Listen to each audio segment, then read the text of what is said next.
E vamos falar sobre uma decisão bem progressista do Supremo Tribunal Federal, que foi o reconhecimento da licença maternidade para mães gestantes em união homoafetiva, né?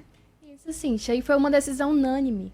Graças a Deus, o Supremo Tribunal É. Federal decidiu que a mãe não gestante em união homoafetiva, ela tem direito, sim, à licença maternidade. Por incrível que pareça, isso estava sendo negado a essas mães e esse benefício cabe caso a companheira não tenha usufruído do benefício. O entendimento da Corte vai valer tanto para as servidoras públicas quanto para as trabalhadoras da rede privada que têm contrato regido pela CLT.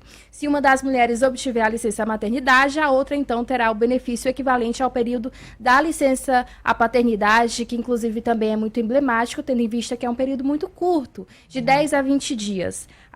Então, isso, apesar de tão básico, como eu mencionei, estava sendo negado a essas mães, e agora é uma vitória também muito importante para lésbicas e também bissexuais. O caso analisado foi de um casal de mulheres que fez uma inseminação artificial, uma delas forneceu o óvulo e gestou a criança. O pedido de licença à maternidade pela mulher que forneceu os óvulos foi negado pela prefeitura do município de São Bernardo do Campo, então obteve em instâncias judiciais inferiores o direito ao benefício por 180 dias, algo que vai repercutir então para todas as esferas e dando então esse benefício a todas as mães. Muito bem, a gente tem a matéria. Foi ontem, na sessão de ontem do Tribunal Superior, na sessão de ontem do Supremo Tribunal Federal. Vamos ver.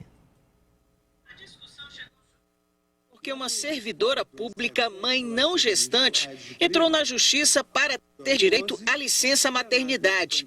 Isso porque a companheira dela engravidou por meio de inseminação artificial a partir de óvulos fornecidos pela servidora pública. A mãe não gestante conseguiu direito ao benefício em instâncias inferiores.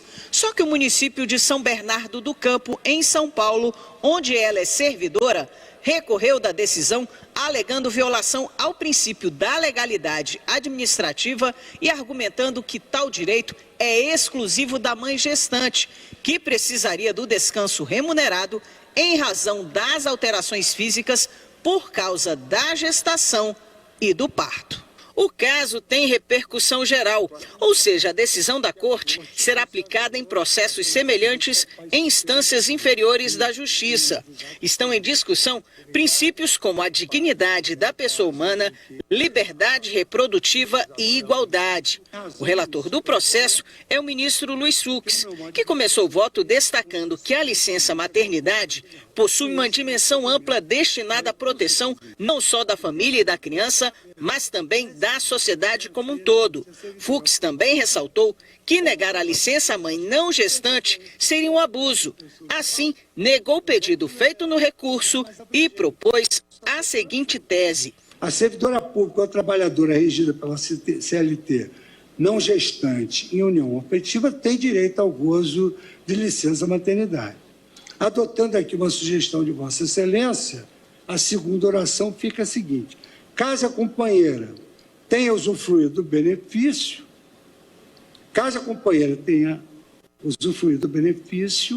fará a companheira jus ao período de afastamento correspondente, análogo ao da licença paternidade. Ananda, eu já tenho aqui uma repercussão desse caso. A Marinalva Santana, que é do Grupo Matiz, ativista, né, acabou aqui, mandou aqui uma mensagem para a gente dizendo o seguinte, que ela está fazendo uma ponderação.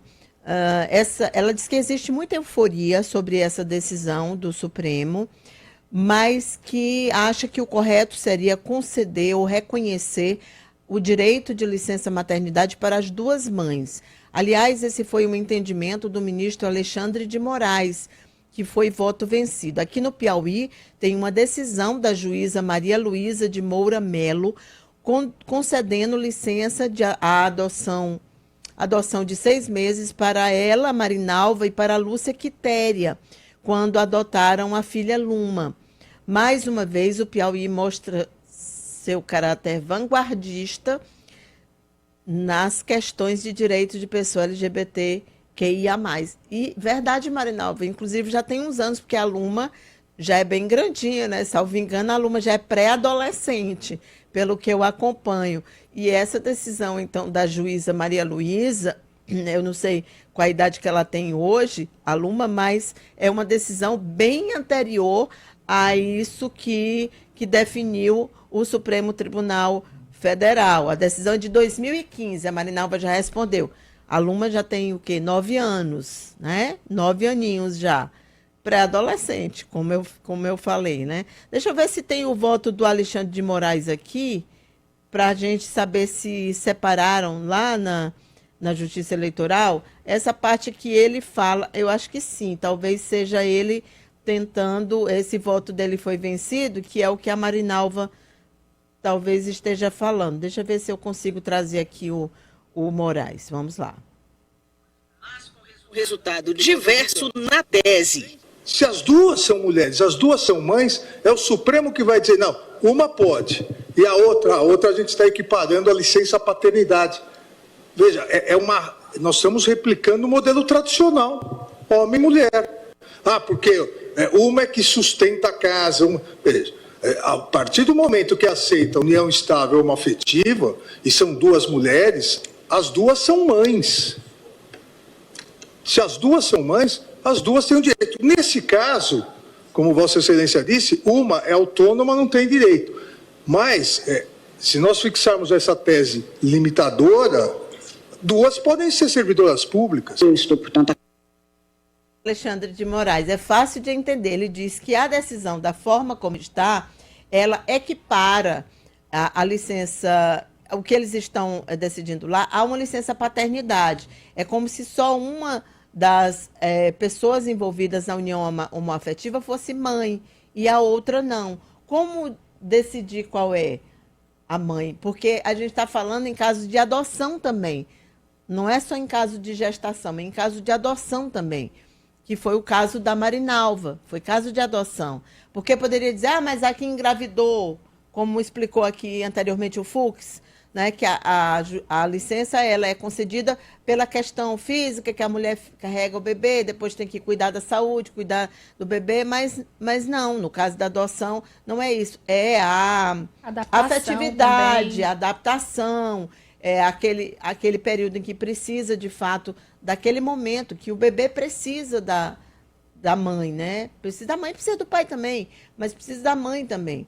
E eu entendi a tese do Moraes, é fácil, inclusive, ele falou de uma forma, né, muito, muito didática, inclusive, e fica, portanto, a ponderação aí da Marinalva. Que isso também possa abrir também a discussão sobre a licença paternidade, que é um número muito pequeno, 20 dias, 10 dias. E eu acho até que talvez até facilite essa decisão, a abertura de mais discussões para que, enfim, é tão bom ver a corte com decisões progressistas, porque o que a gente está vendo é sempre tão ruim que vem, o que vem do Congresso é tão ruim, né? Então, de repente, o Supremo acaba sendo uma luz.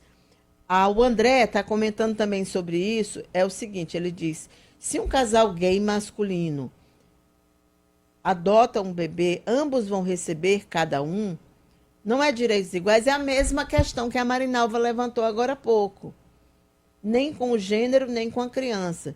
E hoje em dia é muito demodé, pois tem família que o pai fica em casa e a mãe vai trabalhar. O que o Morar disse, eles estavam replicando o modelo antigo de família homem e mulher. Se é uma decisão para casal homoafetivo, deve seguir uma nova forma de ver, de enxergar, não baseado no conceito homem e mulher, no conceito de homoafetividade. Isso aí gera muita discussão, de verdade.